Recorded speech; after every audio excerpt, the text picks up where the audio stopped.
Darius Wynn was 42 years old, and for 12 years he had been the kind of husband who asked no questions, trusted completely, and built a life with his own hands, a paid-off home, no debt, a marriage he believed in. What he didn't know was that his wife Camille had spent 19 months planning her exit, draining their joint account in small, careful increments, and meeting privately with a divorce attorney, all while her lover coached her on exactly how to take everything Darius had built. That lover's name was Preston Falk.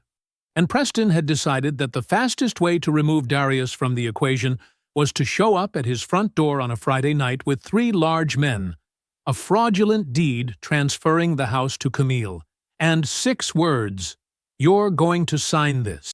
Preston Falk had targeted quiet men before. He knew how they folded.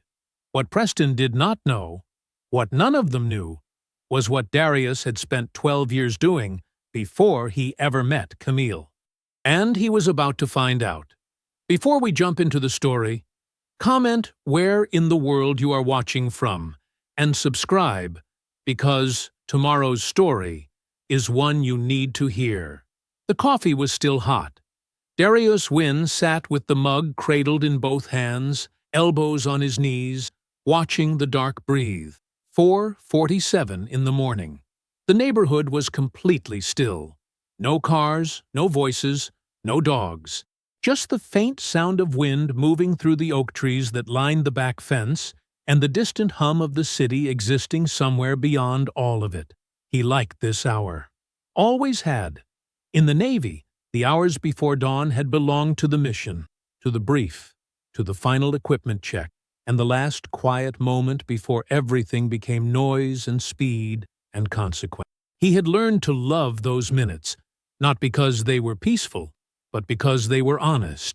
The world hadn't started performing yet. Nothing was pretending to be anything it wasn't.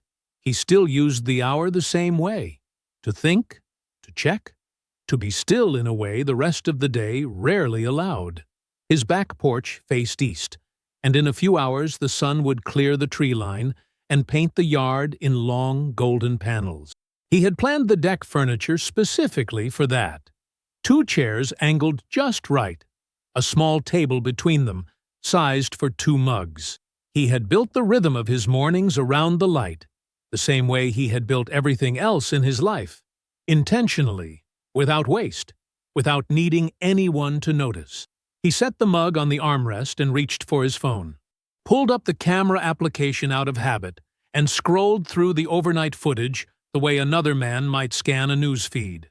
3 cameras total: front porch, driveway, side yard along the gate. He had installed them 3 years ago, after a string of car break-ins 2 streets over.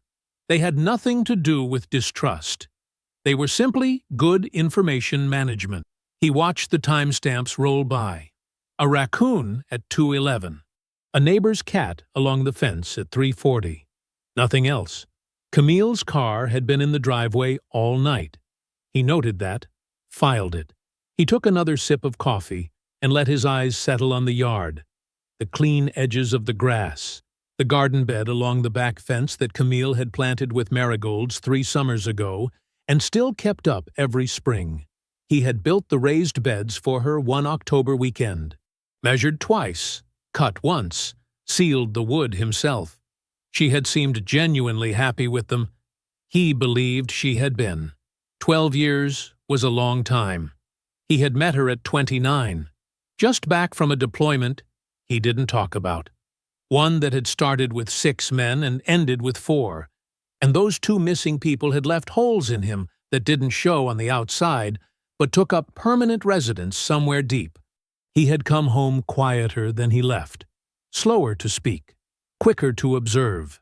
Camille had been warmth, pure and easy warmth, the kind of person who laughed before the punchline and remembered everyone's birthday without writing it down. She had looked at him like he was worth looking at, and after what he had come back carrying, that had meant more than he ever told her. He had decided, in the deliberate way he decided everything, that she was worth building a life around. So he built it. He paid off the house in 11 years instead of 30. He structured their finances carefully, kept no debt, spent modestly, and saved consistently. Not because he was afraid of living, but because he had seen enough of the world to understand that freedom was the real currency.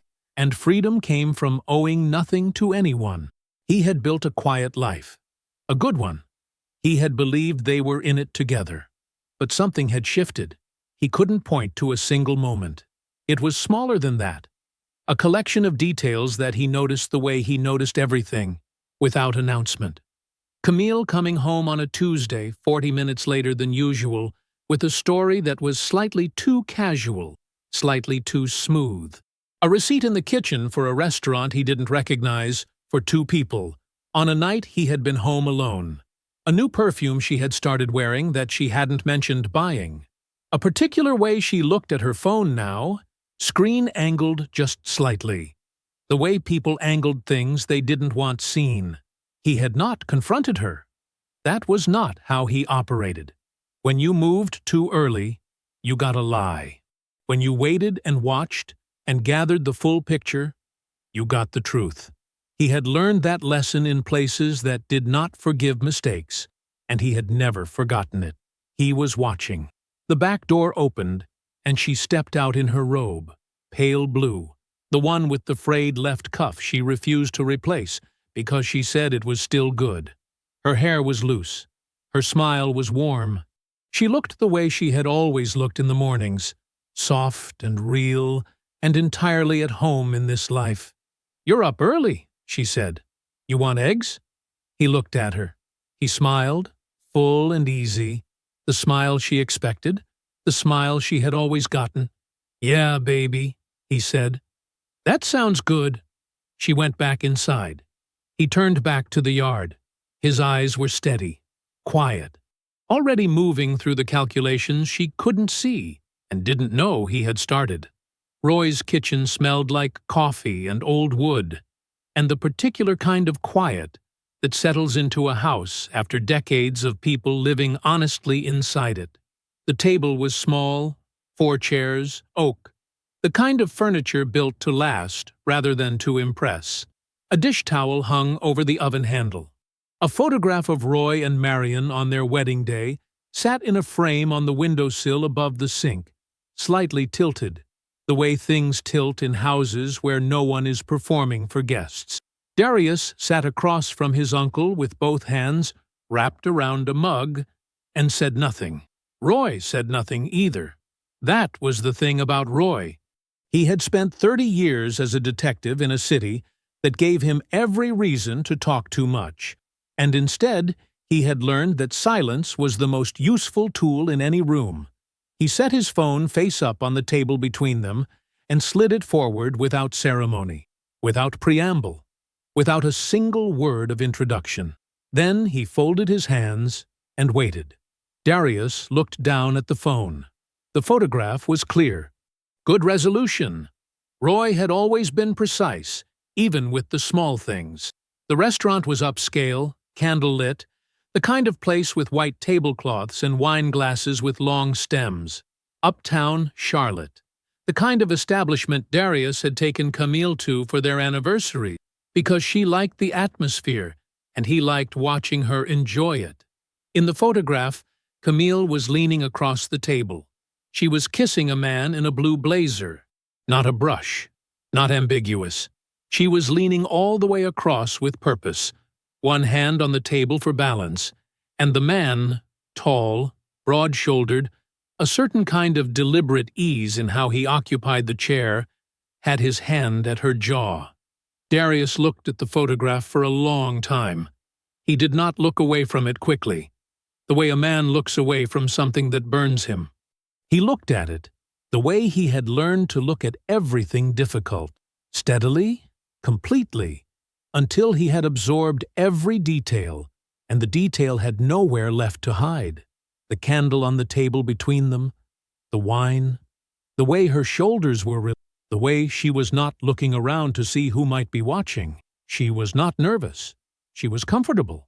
She had been doing this for a while. Roy let the silence run as long as it needed to. Finally, Darius straightened up. He didn't say anything for another moment. Then he reached out and turned the phone face down on the table, gently. The way you set something down that you've finished reading. "You were there for your anniversary," Darius said. It was not a question. "Marion's favorite place," Roy said. "We go every year." "You took it the same night." "Minute I saw her." Roy's voice was even. No apology in it, because there was nothing to apologize for. "Called you when we got to the car." Darius nodded slowly. He remembered the call. He had been sitting on the back porch, the same chair, the same dark, and he had looked at Roy's name on the screen and answered on the second ring. Roy had said, "I need to see you this week. It's about Camille. Nothing more." And Darius had said, "I'll come Thursday." And they had hung up, and he had sat there for a while before going inside. He had already known, in the way you know things before you know them. "I'll help however you need," Roy said. "Whatever that looks like. You tell me." Darius looked at his uncle, at the 68 years of wear and loyalty and hard-won clarity in that face, and felt something move through him that he did not give permission to land. "You need anything from me right now?" Roy asked. Darius picked up his mug. "You got more coffee?" Roy studied him for just a moment. Then he got up without another word and brought the pot to the table. The drive home took 22 minutes. Darius drove the speed limit the whole way. He kept the radio off. He watched the road and the traffic, and the lights cycling green to yellow to red. And he breathed steadily, and he did not allow himself to arrive somewhere he wasn't ready to be yet. Camille was in the kitchen when he got home. She was at the counter with her back half-turned, laughing at something on her phone. A short, bright sound that bounced off the tile. The kind of laugh that required absolutely no awareness of anything around her. The kitchen smelled like the garlic bread she'd made with dinner. A plate was set aside for him, covered with a paper towel, on the counter by the stove. He stood in the doorway for exactly 2 seconds. Then he walked in and kissed her on the side of the head and said he was going to eat and then turn in early. She said, "Okay, babe," without looking up. He took the plate to the table and ate alone and quietly. And when he was done, he washed his dish and said goodnight. She was still on her phone. He lay in the dark beside her and stared at the ceiling. She was asleep within 20 minutes. Her breathing was slow and even, completely unbothered, completely at rest. The ceiling fan turned overhead. The room was cool and quiet. Darius did not sleep. He ran through what he knew. He ran through what he didn't know yet. He ran through what he would need, and how long it would take, and what order the pieces needed to come together in. He was patient. He had spent 9 days in a hide site in Yemen once, eating cold rations and breathing through his nose, and waiting for a 30-second window that only came on day 8. He could wait. He was very, very good at waiting. He was up before 4. Camille wouldn't stir until 7, maybe 7:30 on a Saturday. He had time. He made coffee, set the mug on the kitchen table, and pulled the filing drawer open beneath the built-in desk in the corner, the one Camille used for coupons and take-out menus and things she meant to deal with later. The bank statements were in the back. 12 months of them. Paper copies he had always requested, even after everything went digital, because that was the kind of man he was. He set them on the table in order, oldest to newest, and sat down. He put on his reading glasses. He began. He had always auto-paid the household account, set it up years ago and let it run. Utilities, insurance, groceries, the occasional home repair. He reviewed the annual summary every January for tax purposes, and that was usually enough. There had never been a reason to look closer. There was a reason now. He went line by line. Every charge, every merchant, every date. He had a yellow legal pad beside him, and he wrote things down in 2 columns, known and unknown.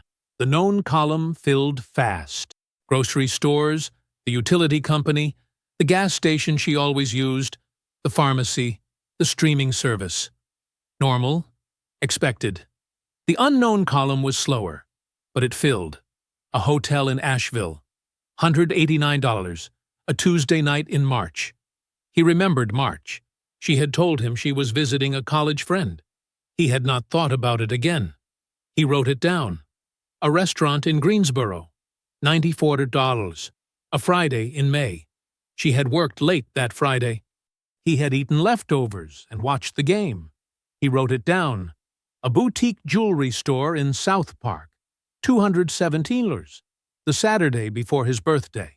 She had given him a watch for his birthday. A nice one. He had thanked her. He had worn it to dinner. He wrote it down. Another hotel. Greensboro again. $204. A weekend in June when she had said the girls were doing a spa trip. He wrote it down. He kept going. It took him 2 hours to get through everything. The coffee went cold, and he did not get up to warm it. By the time he reached the most recent statement, the unknown column covered most of the legal pad. 43 separate charges across 11 months. None of them large enough to catch his eye in isolation. None of them exceeding $230. Some as small as $34. A lunch, probably. Somewhere she had paid cash, but used the card for drinks. 43 charges. Combined. Just under $4,000. $4,000 he had worked for, paid into their shared account, and watched leave without ever once being told where it went. He set his pen down. He took off his reading glasses and set them on the table. He sat for a moment and looked at the two columns side by side. Then he put his glasses back on and kept working. He called Roy at 9. Roy picked up on the second ring, the way men who have spent their lives in law enforcement always answer, alert, no matter the hour. The man in the photograph, Darius said, "I need a name, whatever your contacts can pull." "Already asked around," Roy said. "After I called you." Of course he had. "Preston Falk," Roy said. 44. Real estate broker, mid-level, offices over in Ballantyne. Drives a Range Rover, leased. Has a habit of getting involved with married women. Darius was quiet. "Not the first time he's done something like this," Roy continued. "There's a situation in Greensboro about 3 years back. Husband found out. There was some kind of pressure applied, and the husband backed down. Took a payout and signed whatever needed signing." A pause. "Same story in Raleigh 2 years ago. Different woman, different husband. That one settled quieter." Darius wrote Preston Falk at the top of a clean page on the legal pad. He underlined it once. "He walked away clean both times," Roy said. "He did," Darius said. Neither of them said anything for a moment. "I appreciate you, Roy." "I know it," Roy said, and hung up. Felicia Okafor picked up on the third ring. He had been her client for 6 years, since before the house was paid off, when he'd wanted clean documentation on every financial decision he made. She knew his complete picture. She knew it better than most people knew their own. He told her everything in 12 minutes, standing at the kitchen window, watching the backyard in the early morning light. She asked 3 clarifying questions. She did not express surprise. She did not offer sympathy or perform alarm. When he finished, she said, "The house is the primary marital asset. It'll be subject to equitable distribution under state law. Your retirement accounts as well, prorated for the marriage period." A brief pause. "I'm going to need copies of everything you just described. I'll have them to you Monday. I'll prepare for a divorce filing and begin reviewing discovery options," she said. "Don't do anything with the household account yet." "I won't." "And, Darius," her voice was level, "don't tell her you know." "I know," he said. He ended the call. He went back to the table. He stacked the statements in order, oldest to newest, and paper clipped them together. He did the same with the legal pad pages. He placed everything inside a manila folder from the desk drawer. He found a pen and wrote on the tab in clean block letters, "Household Statements." He filed it in the back of the drawer, behind the takeout menus. He was not done gathering. The call came on a Wednesday. Darius was at his desk at the defense contracting firm, 2 floors up in a glass building off I-485, reviewing a logistics report for a procurement review the following week. The work was methodical. He was good at methodical. His personal cell buzzed against the desk. Unknown number. He picked it up. "Yeah. You Darius Wynn?" Not a question. The voice was smooth, practiced. The kind of voice that had been used to getting its way for so long it had stopped thinking about whether it deserved to. "I am," Darius said. "Time we talked, man to man." A brief pause, theatrical, like the man on the other end had rehearsed the pause specifically. "Be at your house Friday night. I'm bringing some people. We need to discuss your wife." Darius leaned back in his chair. He looked at the logistics report on his desk. A ceiling fan turned slowly in the office across the hall. "Come on by," he said. A beat of silence from the other end. Then the line went dead. Darius set his phone on the desk and looked at it for a moment. 22 seconds. Start to finish. He picked up the phone again and called Felicia. She answered on the second ring. "Preston Falk just called my personal cell," he said. "Told me to be at the house Friday night. Said he's bringing people. His words were that he wants to discuss my wife. Time of the call? 2:14. Save it. Don't delete anything from that number." He could hear her writing. "I want you to document the call in your own words before end of day. Date, time, exact language used. Your response. Already planning on it. What's your read on Friday?" "I think he's bringing the deed," Darius said. A brief pause. "I think so too." Another pause, shorter. "What do you need from me before then?" "Nothing yet. After Friday, everything." "I'll be available," she said. "All weekend, if necessary." He ended the call. He sat for a moment. Then he scrolled to Trey's number. Trey picked up on the first ring. "I need you at the house Friday," Darius said. "Early evening. Side yard, out of sight. Stay there until I call you off or things move." "What time?" 7. Maybe earlier." "All right." No hesitation. No questions he didn't need answered. That was Trey. 8 years out of the teams and still built exactly the same way. "Anyone I know?" "No. 4 of them, probably. One's large. Planning to use it." "Understood," Trey said. That was the whole conversation. Thursday morning, before Camille was up, Darius went outside with a small stepladder and his tool bag. The 3 property cameras had been in place for 2 years, front porch, driveway, and the corner of the garage facing the side yard. Good cameras, high definition. He had installed them himself after a rash of package thefts in the neighborhood and kept them running out of habit ever since. He repositioned all 3. The porch camera he angled down and slightly right, giving it a clean view of the front door, the top porch step, and the full width of the landing.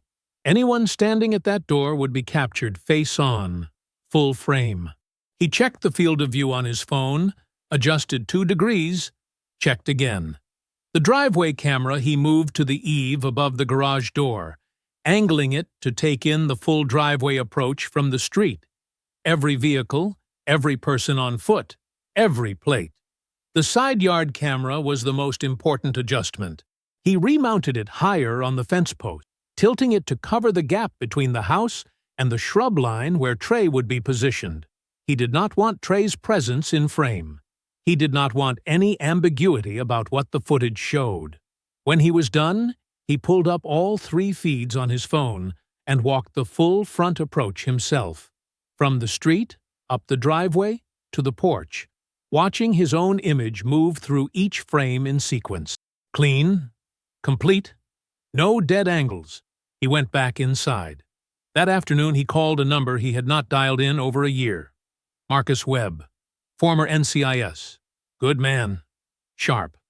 Hypothetical, Darius said, after they had exchanged the brief pleasantries of men who do not call each other often but trust each other completely. Someone arrives at a private residence and presents a property transfer document, a deed, under the implied or direct threat of physical harm. The property owner is compelled to sign. What does North Carolina treat that as? Marcus didn't need long to think about it. Criminal extortion, he said. Conspiracy to commit fraud. Felony assault if there's any physical contact. Every person present who facilitated it carries exposure. Doesn't matter who drafted the document. Even if no one technically touches the homeowner? Physical duress doesn't require contact, Marcus said. Presence, numbers, and the implicit threat is enough. Prosecutors charge it as coercion. A pause. You need this for something? Just wanted to be clear on the law, Darius said. He already knew the answer. He had known it before he dialed. He wanted it documented that he had asked someone else. Friday came the way Fridays always came, quietly. The week releasing its grip by degrees. Camille left at 4:30, dressed nicely, telling him she was spending the evening at her mother's. She kissed him on the cheek. He said to tell Bernadette he said hello. He watched her car back out of the driveway from the kitchen window. Then he ate dinner. A simple plate. Rice, chicken. The green beans he'd made the night before. He ate at the kitchen table. No television, no music. He rinsed the plate and put it in the drying rack. He pulled up the camera feeds on his phone. All 3 live. All 3 clear. The porch empty. The driveway quiet. The side yard still. He set his phone on the coffee table and sat down on the couch. The house was quiet around him. Outside, the neighborhood was settling into the early dark. A dog barking somewhere up the block. The distant sound of a lawnmower finishing its last pass. The kind of sounds a neighborhood makes when it doesn't know anything is coming. He folded his hands in his lap. He waited. The Range Rover's headlights swept across the living room ceiling at 8:47 p.m. Darius heard the engine before he saw the lights. A heavy vehicle, moving slow and deliberate up the block. He recognized the particular idle of it, the way it settled when it stopped. He had spent 12 years learning to identify things by sound before he could see them. He stood up from the couch, set his glass of water on the coffee table, straightened his shirt. He walked to the front door and opened it before anyone knocked. Preston Falk was already coming up the porch steps, all 6 feet 3 inches of him, dressed in dark slacks and a black button-down with the collar open, moving with the comfortable authority of a man who had done this before and expected the same result. 3 men followed him up the path, large, unhurried, spreading out slightly the way men do when they want to be counted. The one on the left was pulling on leather gloves as he walked. Not work gloves, the fitted kind. The one on the right had something in his jacket pocket that pulled the fabric down and forward. He was not trying to hide it. The 4th man hung back near the driveway, watching the street. Darius stood in the open doorway and said nothing. Preston stopped at the top of the steps. He looked at Darius, the way men like him always looked at men like Darius, sizing up the quiet, finding it small, feeling confirmed. He reached inside his blazer and produced a folded document. He held it out. "You're going to sign this." Darius looked at the document. A quitclaim deed. He could see the header clearly from where he stood. The property address printed in neat type. A signature line waiting at the bottom. Someone had prepared it carefully. Someone who understood property law well enough to know which form to use and not well enough to know it didn't matter. He looked at Preston. He did not take the deed. The man with the leather gloves moved first. He came from the left, fast for his size, arm already pulling back. He had done this before, too. The difference was that everything he knew about how that motion ended was wrong.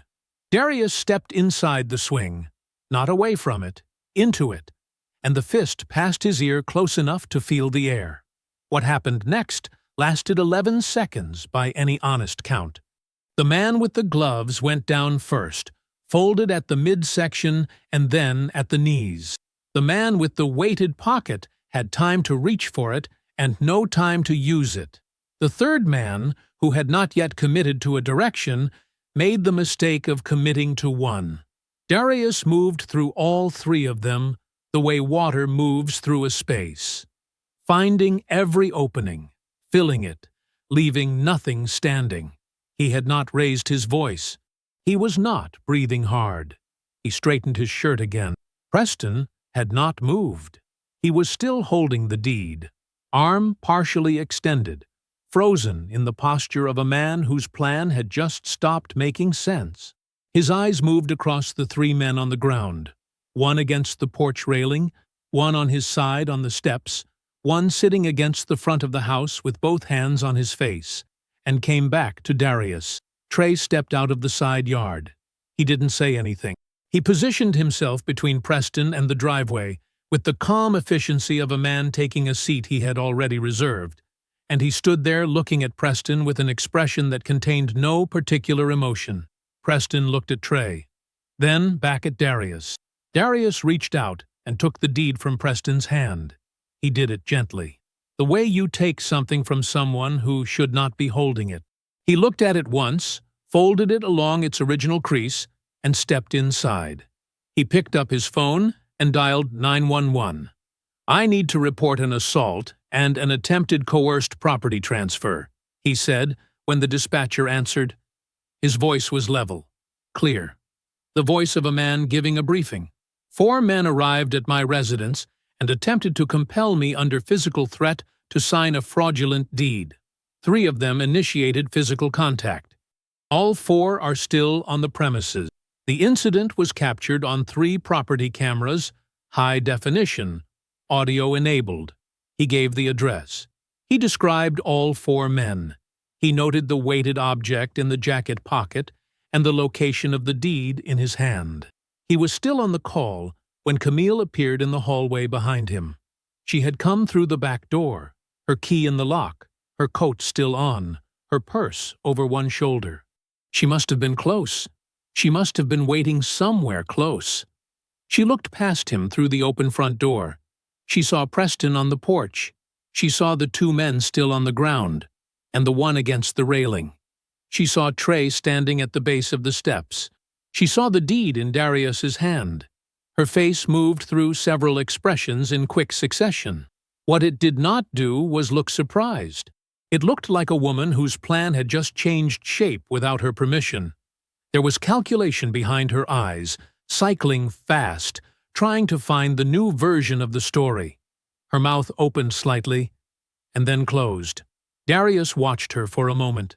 Then he finished his statement to the dispatcher and ended the call. 3 patrol cars arrived within 11 minutes. Then, a 4th. The responding officers were efficient and thorough. They separated the men on the porch immediately, cuffed all 4, and began taking statements.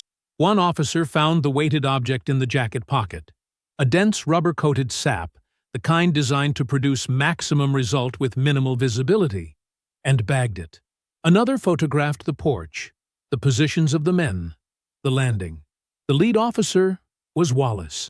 He was broad across the shoulders, somewhere in his late 40s, with the particular unhurried quality of a man who had been doing serious work long enough to stop performing it. He reviewed the footage on Darius's phone methodically, starting at the Range Rover's arrival, watching each camera in sequence, saying nothing until he had seen all of it twice. Then he looked up. "You got a military background?" he asked. "Navy," Darius said. "Retired." Wallace nodded slowly. His pen was poised above his notepad. "What rate?" "SEAL," Darius said. 12 years. Wallace absorbed that. He looked back at the phone. He looked at the 3 men on the ground, now seated against the front of the house with their wrists behind them, and did the math quietly and without comment. Then he wrote it in his notes. He said it without ceremony, without drama, the way men who understand that world say things. But Preston heard it. He was 6 feet away, seated on the top porch step, wrists cuffed behind his back, and he heard every word of it. The officer's question, Darius's answer, seal, 12 years, the silence that followed while Wallace did the math. Preston looked at Darius, really looked at him, the way he had not bothered to look before, because he had already decided what he was looking at. His jaw moved slightly, like he was trying to locate words that had stopped being available to him. The deed, the men, the gloves, the Range Rover idling on a quiet street in Charlotte, while a man he had spent 2 months studying turned out to be someone he had never once actually seen. He looked at the 3 men beside him on the porch. He looked at Trey, still at the base of the steps, hands in his jacket pockets, unhurried. He looked at Darius one more time and said nothing. Camille was still standing in the hallway behind the screen door. She had heard it too. Darius did not look back at her. All 4 men were placed under arrest. The deed was logged into evidence. Wallace handed Darius a card and told him the DA's office would be in contact within 48 hours. Darius thanked him. Wallace nodded, a brief, specific nod, and walked back to his cruiser. The patrol cars pulled away one by one. The street went quiet. Darius went inside. He locked the front door. He called Felicia. She answered on the first ring. It happened, he said. Deed. 3 men. Assault on my porch. All 4 are in custody. The footage is clean. All 3 cameras. The deed is in evidence. Anyone hurt? Not me. A pause. 8 o'clock. Still works. 8 o'clock, he said. He ended the call. He set his phone on the counter.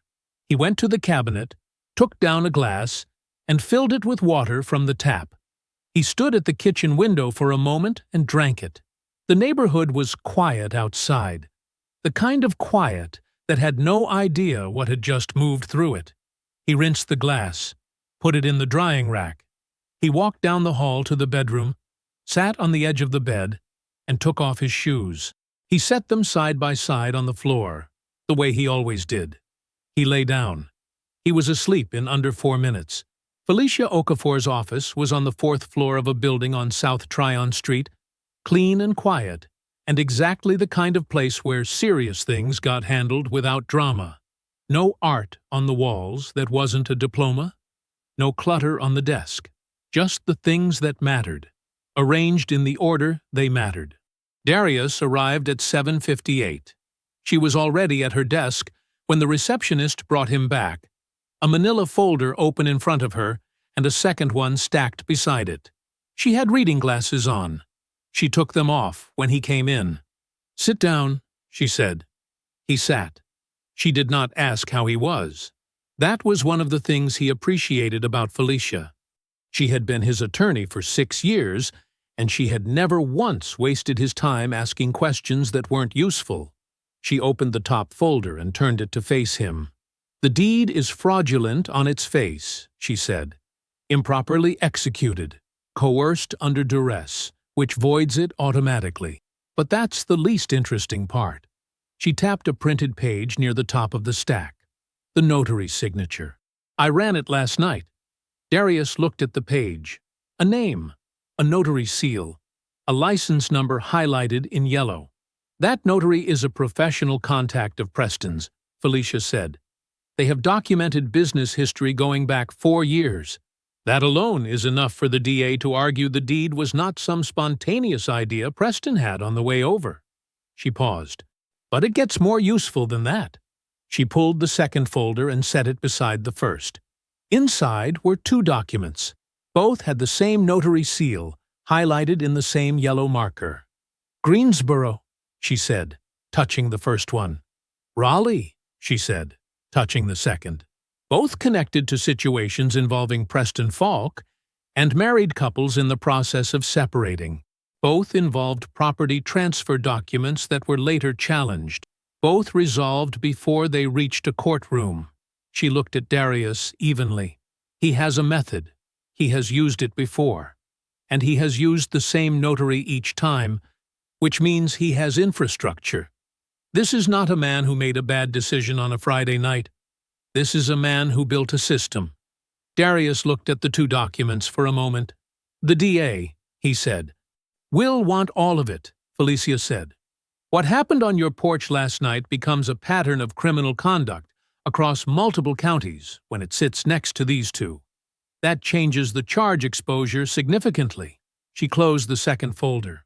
"I'll have everything to the DA's office by end of day." "And the divorce papers?" "Filed this morning," she said. 8:15. He nodded once. Felicia folded her hands on the desk. "There's something else." He waited. She opened the top folder again and turned to a page near the back. It was a photocopy of a handwritten document, 2 pages, front and back, written in a neat, organized hand that Darius recognized immediately. He had seen that handwriting on grocery lists and birthday cards and notes left on the kitchen counter for 12 years. "During discovery preparation, I flagged a consultation record," Felicia said. 7 months ago, Camille met with a divorce attorney, Gerald Marsh. He specializes in high-asset discovery, aggressive approach. What she brought with her to that first meeting is attached. Darius picked up the pages.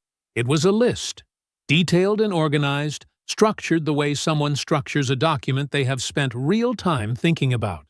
The house value, slightly inflated. Retirement accounts, figures that were in the right neighborhood but higher than accurate. A line item for what she called business assets, which suggested she believed there was something beyond his contracting salary she had not located yet. Notes in the margin about North Carolina's equitable distribution statute, a rough calculation at the bottom of the second page, a circled number representing what she expected to walk away with. She had done the math. She had brought the math to a lawyer.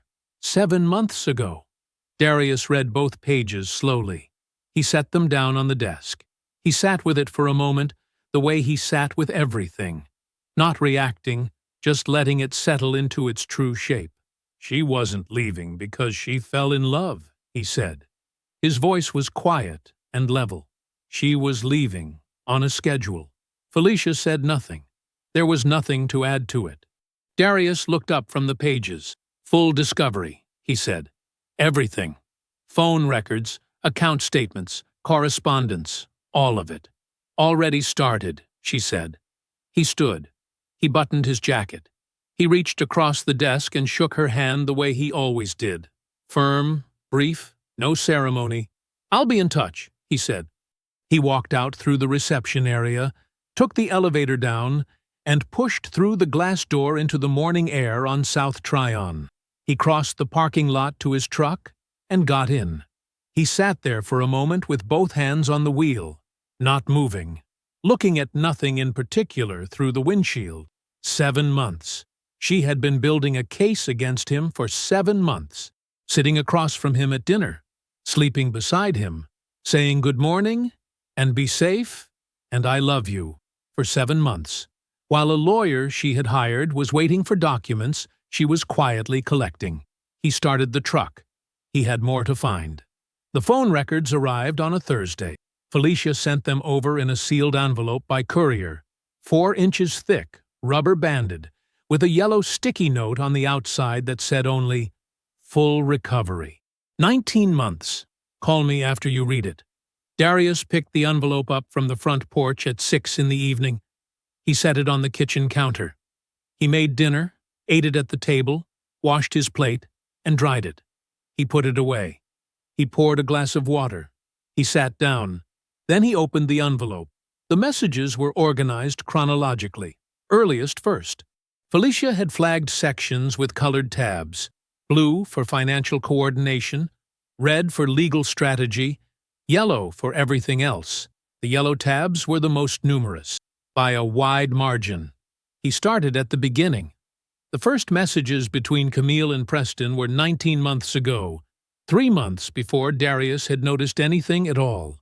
At that point, reading the timestamps now, he and Camille had been to dinner twice that week. He remembered that week. She had seemed happy. He kept reading. Preston, it became clear, had done his homework before he ever made his move. An early message, a long one, the kind a man types slowly and deliberately, laid out what he knew about Darius with the calm, organized confidence of someone briefing a plan. Owns the house outright. No mortgage. No visible debt. Keeps his finances quiet. No social media. No flashy spending. Works federal contracting, which means solid salary, solid benefits, and probably solid retirement contributions going back years. Conservative guy. Private. The kind that stacks money because he doesn't feel the need to show it. Your settlement could be significant if this is handled right. Darius read that paragraph twice, not because it surprised him, because Preston had read him from the outside, clocked his discipline and his modesty and his quiet life, and translated all of it into a target profile.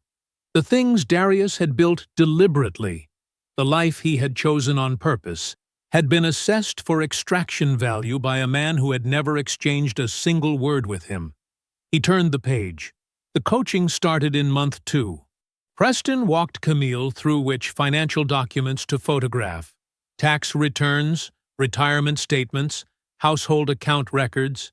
He explained North Carolina's equitable distribution statute in plain terms and told her the longer she maintained the marriage past a certain threshold, the stronger her claim.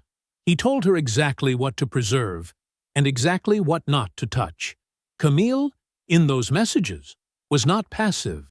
She asked precise questions. She pushed back when Preston's estimates seemed too conservative. She sent him photographs of documents with notes attached, asking him to confirm she had gotten the right pages. She was organized, attentive, and thorough. She had brought that same thoroughness to 12 years of marriage. He had always admired it. He kept reading. The yellow-tabbed sections were different. They were not strategic. They were personal. In month 4, Camille wrote, "He has no idea. That's the thing about D. He's always been like this, just content. Doesn't push for anything, doesn't want anything more. I used to think it was steady. Now, I just think it's small. In month 9, he asked me tonight if I was okay. I almost felt bad. Almost. Then I remembered I'm the one who has to live this life, and I got over it pretty fast. In month 14, he trusts me completely. That's actually what makes this so easy. He built everything on the assumption that I wouldn't do this. His whole plan depends on me being who he thinks I am." And then, near the end, in a message Camille sent to Preston 2 weeks before Roy took the photograph at the restaurant, "He won't see it coming. Men like him never do. They're too busy being good." Darius set that page down on the table. He sat for a long time in the kitchen, in the quiet, with the overhead light on and the rest of the house dark around him. He thought about being 29 years old, freshly back from a deployment that ended with 2 of his teammates in boxes and him on a plane home with no good way to explain to anyone what that felt like. He had been hollowed out in a way that didn't show on the outside and didn't have a name he could use in polite conversation. He had met Camille at a birthday party for a mutual friend, and she had laughed at something he said and looked at him like he was worth looking at, and that had been enough. That had been more than enough. He had built the whole thing with her in mind. Every payment, every decision, every deliberate, unglamorous choice to live below his means and stack the margin and make something solid that no one could take. Too busy being good. He got up from the table. He rinsed his mug in the sink, dried it, put it back in the cabinet. He stood at the window for a moment looking out at the backyard. Then he picked up his phone and opened his notes. He added 1 line to the list that was already there. The right people need to hear what was said in the dark. He set the phone down. He went to bed. In the morning he called Roy first. He didn't read the messages aloud. He described what they contained, plainly, without theater, and told Roy the shape of what had been going on for 19 months. Roy listened without interrupting. When Darius finished, there was a brief silence. "She did all that," Roy said. "Not a question." "All of it," Darius said. "Documented." Another silence. "What do you need from me?" Roy asked. "Nothing dramatic," Darius said. "Just be honest. When people in her circle ask how I'm doing, and they will, tell them the truth. Not more than the truth. Just the truth." "I can do that," Roy said. "I know you can," Darius said. He hung up and sat with the second call for a moment before making it. Then he dialed. Bernadette answered on the second ring, the way she always did. "Darius," she said, warm and immediate, the way she had always said his name. "Yes, ma'am," he said. "I was wondering if I could come see you." A brief pause. "Come today," she said. "I'll put on coffee." Bernadette's house was in the Noda neighborhood, a brick rancher she had lived in for 30 years, with a garden out front that she maintained with the same quiet discipline she brought to everything else. The hydrangeas along the front walk were just beginning to come back. She met him at the door before he knocked. She had coffee ready, and she poured it without asking, and she sat across from him at her kitchen table, and folded her hands, and looked at him with the steady, clear-eyed attention of a woman who had already understood, long before this moment, that something was wrong. He told her everything. He told her about Roy's photograph. He told her about Friday night, the Range Rover pulling up, the men climbing out, the leather gloves, the deed, the 15 seconds on the porch, and Officer Wallace asking his question in front of Preston in handcuffs. He told her about the hidden attorney consultation, the handwritten settlement list. He opened the folder he had brought and showed her selected pages from the recovered messages. Not all of them, but enough. The coaching. The financial strategy. The contempt. Bernadette read without speaking. She read slowly, the way someone reads something they want to make sure they are understanding correctly, because the alternative is that they are understanding it just fine, and it is exactly as bad as it appears. She set the pages down. She sat with her hands folded and looked at the table for a long moment. The kitchen was very quiet. Then she looked up at him. "I told her," Bernadette said. Her voice was steady and low. "I told her you were a good man, and she would not find another one." Darius nodded once. He did not ask her to do anything. That was not why he had come. He had come because Bernadette had stood at his wedding and called him son without being asked to, and meant it, and she deserved to hear the truth from him directly, not as rumor, not as courthouse paperwork, but from his mouth, sitting across her kitchen table, the same way he had always talked to her. He finished his coffee. He thanked her for the time. He stood, and she stood with him, and at the door she took his hand in both of hers and held it for a moment without saying anything. He drove home. Camille's attorney was a woman named Sandra Veitch, sharp, expensive, and not in the habit of softening bad news. She delivered it across a mahogany desk on a Tuesday morning, 3 weeks after the divorce papers landed. "The house equity is subject to equitable distribution," Sandra said. "North Carolina is not a community property state, but the court will look at the full picture. Length of the marriage, contributions, current financial standing. You'll receive a portion, not half, necessarily. A portion." Camille shifted in her chair. "How much is a portion?" Sandra set down her pen. "Less than you estimated when you came to see me the first time." Camille had brought that handwritten list to her first consultation like a shopping receipt. Hotels she had already priced out. A figure she had built her next 2 years around. Sandra had reviewed Darius's actual financial picture through the discovery filings and found a man who lived cleanly and saved deliberately and carried no hidden accounts, no secondary properties, no overlooked income streams worth excavating. What there was real, but it was not what Camille had counted on. And the retirement accounts? "Split per statute," Sandra said, "which is what they always do." Camille sat with that for a moment. The number in her head, the one she had been carrying for 7 months, the one she had written in careful handwriting in Sandra's office a lifetime ago, quietly revised itself downward in a way she was not ready for. She drove home in silence. Preston was holding his version together with both hands. He told his professional contacts the same story in rotation. The charges were exaggerated. The deed was a legal instrument misrepresented by a vindictive husband. The whole thing was being dramatized because Darius Wynne couldn't accept that his marriage was over. He said it with the ease of a man who had talked his way out of things before. He said it at lunch meetings and in parking lot conversations, and over the phone to the broker in his network who controlled the listings he needed to stay relevant. Some of them nodded.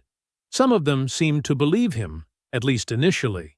But the DA's filings were a matter of public record, and public records had a way of circulating in professional circles where reputation was the only currency that actually mattered.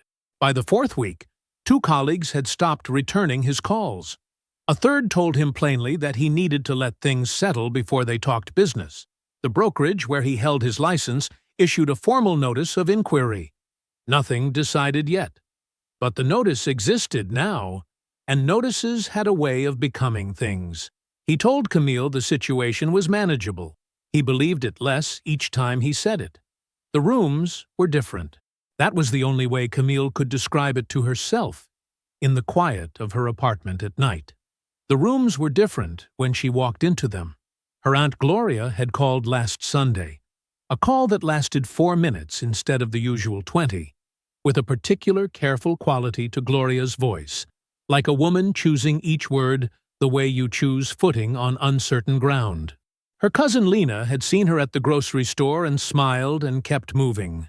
A woman from her church small group had texted to say she was praying for her, which was the kind of message that said more in what it didn't say than in what it did. Camille knew the shape of this. She had watched it happen to other women in other situations, from a comfortable distance, with the private confidence that she would never be the one it happened to. Her mother was not gossiping. That was the thing that made it so hard to fight. Bernadette did not gossip. Everyone who knew her understood that, which meant that when Bernadette said something, she was not spreading a story. She was reporting a fact. And the people who received those facts trusted them completely, because Bernadette had spent 63 years earning exactly that kind of trust. Camille could not call her mother a liar. She could not call anyone Bernadette had spoken to and offer a competing version. The ground had already been shaped before she arrived in any room, and the shape of it was not in her favor. Preston found the airfield by accident. A contact mentioned the helicopter in passing, the way people mention details they assume everyone already knows. Preston did not already know. He drove out on a Thursday afternoon, parked on the gravel shoulder outside the fence line, and waited. He saw them 40 minutes later. Darius and another man, broad-shouldered, unhurried, moving around the small Robinson R22 with the easy familiarity of men who had done this 1,000 times, checking instruments, walking the tail. No conversation he could hear from where he sat, just 2 men running through their checklist with the quiet competence of people who did not need to perform it for anyone. Then they climbed in and lifted off, clean and simple. The helicopter banked northeast and shrank to a point and disappeared into the open sky. Preston sat in his leased Range Rover, 3 payments behind, and watched the empty sky for a moment after they were gone. The fear that had started on the porch, when Officer Wallace asked his question, and Darius answered it in that flat, certain voice, had not left. It had only settled deeper, gotten quieter, become the kind of thing that sat under everything else, and did not announce itself, but was always there. He drove back to the city without calling Camille. Darius called Bernadette on a Friday evening and asked her to gather the immediate family at her home within the week. Just the core people, he said. Your sisters, Marcus, whoever Camille would want in that room. Bernadette was quiet for a moment. And Camille herself? Yes, Darius said. Another pause. What should I tell them it's about? Tell them I have things to say that the family deserves to hear directly, before everything becomes courthouse paperwork. All right, baby, Bernadette said. I'll make it happen. Bernadette's house smelled like coffee and sweet potato pie. She had cooked. That was the first thing Darius noticed when he came through the front door. A full spread on the dining room sideboard, coffee, juice, a pie cooling on a trivet. Like company was coming. Like this was a visit. He supposed it was. The family was already seated when he arrived. Bernadette at the head of the room in her good chair, back straight, hands folded in her lap. Her sisters, Gloria and May, side by side on the sofa, both in church clothes at 6 in the evening, which told him something about how seriously Bernadette had framed the occasion. Camille's brother Marcus sat apart from the women near the window, elbows on his knees, watching the door. Camille came in 5 minutes after Darius. She stopped when she saw the room, just for a beat, a fraction of a second where her expression recalibrated. She had been expecting something else. He could see it. Maybe a conversation between two people. Not 7. Maybe a chance to manage the narrative before it settled. She sat down in the open chair near the door. No one offered her the pie. Darius did not stand.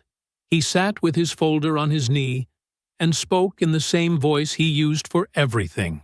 Level, unhurried, carrying no weight it didn't need to carry. He started with the photograph. He passed Roy's phone image to Gloria first and let it travel around the room. He said where it was taken, who took it, and when. He did not describe his reaction to seeing it. The photograph described itself. Then he described the Friday night. He kept it factual. Preston's Range Rover in the driveway. 4 men on the path. The leather gloves pulled on while walking up. The quitclaim deed produced from inside a Blazer. A document prepared to transfer their home to Camille before any divorce proceeding could complicate the timeline. He described how Preston held it out. He described what he said. "You're going to sign this." He told them how the night ended. All 4 men arrested. The deed logged into evidence. He mentioned Officer Wallace and the question Wallace asked him on the porch while Preston stood 6 feet away and handcuffed. What rate? Seal. 12 years. He said it the way Wallace had written it down. Without drama, without emphasis, as a statement of plain fact. He watched the room absorb it. Marcus looked up from his hands. Gloria's eyes moved to Camille, and then back to Darius. Camille was very still. Then he opened the folder. "I want to read you a few things," he said. "I'm not going to explain them. I just want you to hear them." He read from the recovered messages in the same steady voice. Preston's instructions to Camille, in his own words: photograph the retirement account statements, keep the household receipts. We need documentation of his income pattern for the last 3 years. He read Camille's responses: cooperative, organized, sometimes enthusiastic. Then he read the other ones, the ones where she described Darius. He read them without flinching. He's comfortable. That's all he's ever going to be. Comfortable and quiet and completely satisfied with a life I outgrew 5 years ago. He read the line she had written to Preston in month 11 of their 19 months. He's never going to see it coming. Men like him never do. That's the whole point. He closed the folder. The room was quiet, in a way that had texture to it. The kind of quiet that is not empty, but full of things no one is yet ready to say out loud. Camille spoke first. Her voice was controlled and practiced, and she leaned slightly forward the way she did when she was building toward something. She said the messages lacked context. She said the situation had been more complicated than it looked on paper, that she had been unhappy for years and had no language for it, that Preston had been a mistake she was managing, that the deed was something she had never authorized or anticipated. She said it well. She had clearly rehearsed it. The room did not move toward her. Gloria looked at May. The look lasted 2 seconds. It was the kind of look that exists between sisters who have already had this conversation and arrived somewhere on the other side of it. May looked down at her hands. Marcus stood up. He did not look at Camille. He picked up his jacket from the arm of the chair and he walked to the front door, and he left.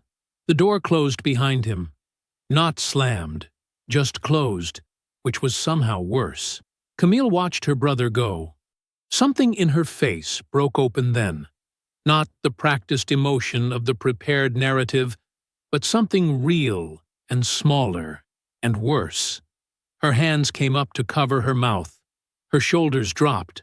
The tears came quietly, without performance, which was possibly the most honest thing Darius had seen from her in a very long time. He waited.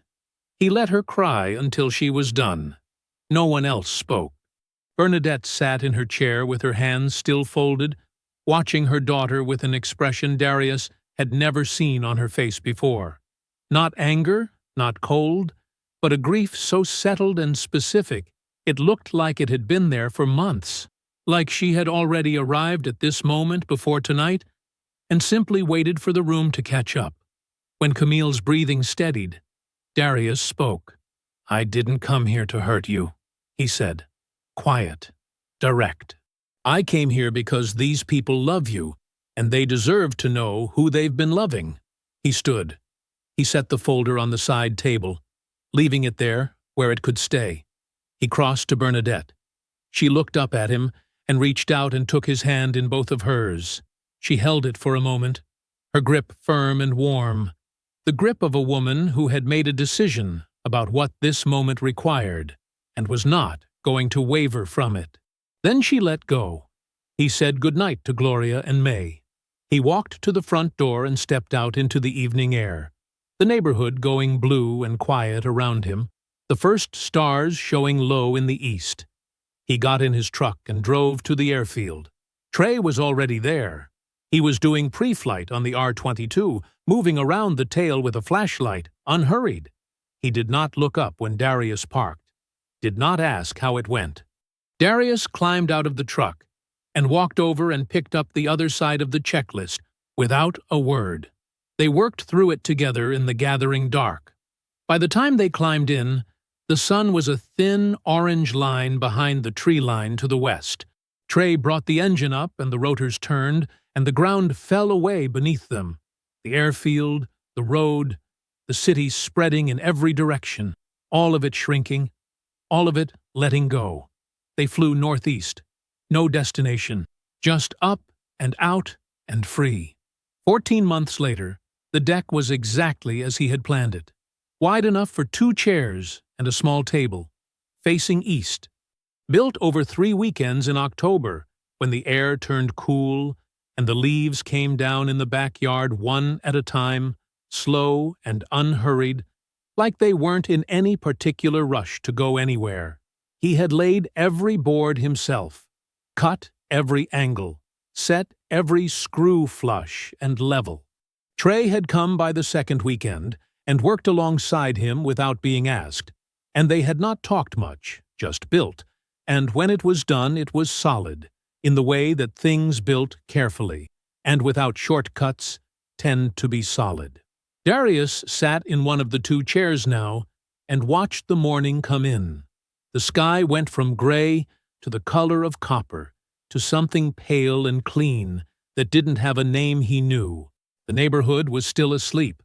A dog somewhere 2 houses down shifted and resettled. A car passed on the street out front, early commuter, headlights still on. Then quiet again. He wrapped both hands around his mug and let the warmth move through his palms. Preston Falk had been at a minimum security facility 2 hours outside Charlotte for almost 11 months now. 32 months total. That was the plea. His real estate license was gone. Suspended at indictment, revoked at conviction, which in practical terms meant it did not exist and would not exist again in any form that mattered. The Range Rover had gone back to the dealership while he was still in county waiting on sentencing. 3 payments behind. The dealership did not wait. The $85,000 civil judgment sat attached to his name like a second shadow. It was accruing interest. It would be there when he got out, attached to every paycheck and every account he ever opened, patient and unbothered. the way consequences tend to be when they are written down in a courthouse and signed by a judge. His 3 associates were serving their time in separate facilities. The man with the leather gloves, the one who had moved first on the porch, the one who had decided in that particular fraction of a second that Darius was someone worth moving against, had received the longest term. He had 14 months remaining. Darius did not think about him often. The notary had cooperated early and pled separately. His cooperation had tightened the case considerably. The DA had not needed to be persuaded. Camille had not been charged. The DA reviewed her involvement thoroughly. The text messages were clear about what she knew and when she knew it, but proving beyond a reasonable doubt that she had directed or anticipated the physical assault was a different bar than the one the messages cleared. Her attorney had argued she understood the deed as a negotiating instrument. The DA had looked at the evidence and made a judgment call, but she had been deposed extensively in the civil proceeding. Her testimony, under oath, about what she knew and when she knew it and what her role had been across 19 months, was now a permanent public record attached to her name. Searchable. Permanent. The kind of thing that existed in databases and did not go away because time passed or because she wished it would. Judge Harriet Odom had presided over the divorce. 30 years on the bench. She had read the full discovery record herself. Felicia had made sure of that. And she had factored Camille's systematic withdrawal of marital funds as dissipation of marital assets without requiring extensive argument to do so. The settlement was real. Camille received her legal share of the house equity, the accounts divided cleanly per state law. But the dissipation ruling reduced her final number in ways that made it a fraction of the figure she had once written in careful handwriting on a list in another attorney's office. The plan had been built on an assumption. The assumption had been wrong. She lived in an apartment now, in a part of Charlotte that was not where she had imagined herself at 39. She worked. She was building something slowly, without a blueprint and without a partner. In the particular silence that follows a life you constructed carefully and watched come apart because the foundation was not what you believed it was. Bernadette called her every week. Those conversations were honest and hard, and neither of them pretended otherwise. The love in them was real. A mother did not stop. But it was the harder, more honest kind of love now. The kind that did not smooth things over or offer exits that had not been earned. Camille showed up to those calls. That was something. She did not contact Darius. She understood that there was nothing she could say that would be adequate, and that understanding was its own weight she carried from one day to the next. Roy and Marion came to dinner twice a month. Roy always brought something, last time a bottle of decent bourbon and a story about a former colleague that lasted 40 minutes and was worth every one of them. Marion laughed too loud at her own husband's jokes, which had always been one of Darius's favorite things about her. Bernadette called on his birthday. She had called every year since he married Camille, and she did not stop after the marriage ended, which told him everything about what kind of woman she was. He always answered. They talked about small things, her garden, her church, something funny that happened at the market, and at the end of every call she said, "Take care of yourself, son." And he told her he would, and he meant it. He flew with Trey most weekends. The weather cooperated. Sometimes they had a destination. Most times they didn't. They would lift off, and the city would fall away beneath them, and the morning would open in every direction, and Darius would think about nothing in particular, just the air and the light, and the altitude, and the easy silence between two men who had survived things together that no one outside that world needed to know about. He set down his mug now and stood. The morning light was coming in full across the deck, spreading warm and even across the boards he had laid himself, board by board, weekend by weekend, in the cool October air of a life that was still his, still whole. still exactly what he had built it to be. He was not angry. He had processed what happened, filed it where it belonged, and moved on from it the same way he had moved on from harder things. He was not bitter. Bitterness required tending, and he had better things to do with his time. He was free. He was solvent. He was unbothered. He was standing on a deck he had built with his own hands, in a house that was paid off and clean, and his looking east at a morning that belonged entirely to him. He picked up his mug and went inside to start his day. I hope you enjoyed that one. Be sure to like the video and subscribe so you don't miss the next story. I've picked out 2 more for you that I think you'll really like.